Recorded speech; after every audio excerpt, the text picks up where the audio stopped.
Ayun guys, nag-deliver nga pala kami dito sa may Molino, Bacoor guys.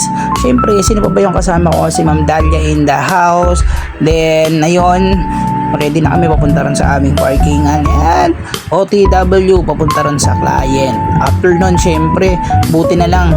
Pagkababa namin, nandito yung mga magigiting na mandirigma na tumulong sa amin. Shout out sa inyo mga master.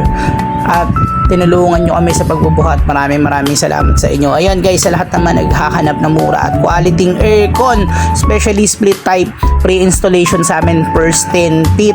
Kaya huwag na kayong mag-antay, magpa-aircon na kayo, napakainit. At uminom kayo ng tubig guys, at lagi kayong be safe lagi kasi grabe, napakainit na ng panahon ngayon, hindi basta-basta. After nun, nag-deliver kami rito sa may Bautista.